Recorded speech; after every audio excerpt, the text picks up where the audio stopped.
Creative Mahfuz চ্যানেলের পক্ষ থেকে আপনাদেরকে জানাচ্ছি শুভেচ্ছা। আশা করি সবাই ভালো আছেন।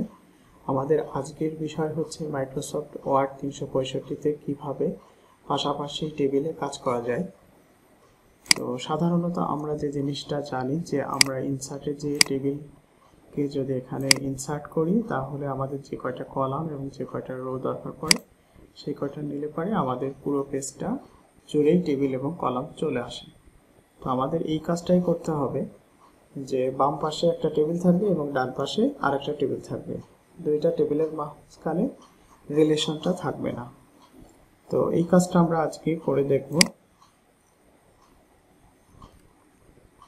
তো এই জন্য আমরা যেটা করব, প্রথমে আমরা ইনসার্ট ট্যাবে যে টেবিল থেকে ইনসার্ট টেবিল করব, সেখানে আমরা দুইটা কলাম রাখব। যদি আমার দুইটা টেবিল দরকার হয় পাশাপাশি তাহলে দুইটা কলাম, আর যদি তিনটা কলাম দরকার মানে তিনটা টেবিল পাশাপাশি রাখার দরকার পড়ে তাহলে আমরা তিনটা কলাম নেব। তো যাই হোক, আমরা প্রথমে দুইটা কলাম নেব এবং রো নেব একটা, এরপরে আমরা ওকে করে দিলাম। তো এখানে আমাদের একটা টেবিল ক্রিয়েট হয়েছে যেখানে দুইটা রো দেখাচ্ছে। আমরা এই রোটা সিলেক্ট করে দিলাম, করে হোম ট্যাবে যাব, যাওয়ার পরে এখানে প্যারাগ্রাফে যে বর্ডার অপশন থেকে আমরা নো বর্ডার করে দেব।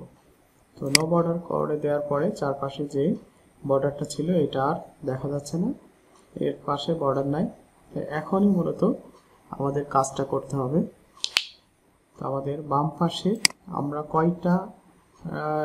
বাম পাশে যে টেবিলটা হবে সেখানে কয়টা রো হবে এইটা আমরা এখানে আমরা সেই টেবিলটা নিয়ে আসবো। তো আমরা ইনসার্ট টেবিলে যাব, যাওয়ার পরে এখানে আমাদের যে কয়টা কলাম দরকার, যে কয়টা রো দরকার আমরা দিয়ে ওকে করে দেব। এটা আমাদের বাম পাশের টেবিলটা চলে এসেছে এবং ডান পাশের অংশটা সাদা রয়েছে। তো ডান পাশের এই কলামে আমরা যে কয়টা রো কলাম দরকার আমরা সেটা এখানে ইনসার্ট করব। তো 5টা আছে, আমরা 4টা রো নিলাম। এই যে আমার বাম পাশের অংশে আছে 3টা কলাম, ডান পাশের অংশে আছে আমাদের 5টা কলাম। আমরা এখানে টাইপ করতে পারবো।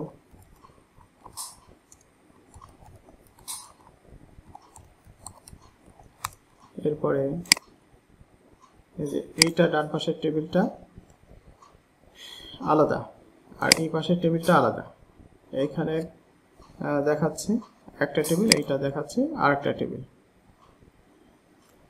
আমরা এখানে লিখতে পারবো আর কি এজ, তারপরে হচ্ছে আর কি যেটা যে ডাটা আমার প্রয়োজন আমরা এখানে টাইটেল আকারে দিয়ে আমরা এন্ট্রি করতে পারবো। তো এই হচ্ছে আমাদের পাশাপাশি টেবিল কিভাবে তৈরি করা যায় সেটা। আরেকটা বিষয় আমরা এখানে করেই দিই যে 3টা যদি আমরা করতে চাই সেক্ষেত্রে আমাদের প্রসেসটা হবে ইনসার্ট টেবিলে যাব, এখানে আমরা 3টা কলাম নেব আর এখানে রো নেব একটা, নিয়ে ওকে করে দেব। সেম প্রসেস, হোমে যাব, এটা আমরা নো বর্ডার করে দেব। এরপরে ইনসার্টে যাব, টেবিলে যাব, এইটাই আমরা দুটো নিলাম। ইনসার্টে গেলাম, এইটাই আমরা 3টা নিলাম, ইনসার্টে গেলাম।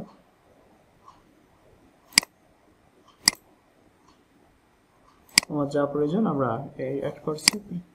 ফাইলে যে যদি আমি প্রিন্টে যাই তাহলে এই যে আমার দেখাচ্ছে টেবিলগুলো এই যে সেপারেট আছে। তো ধন্যবাদ, ভালো থাকবেন, আসসালামু আলাইকুম।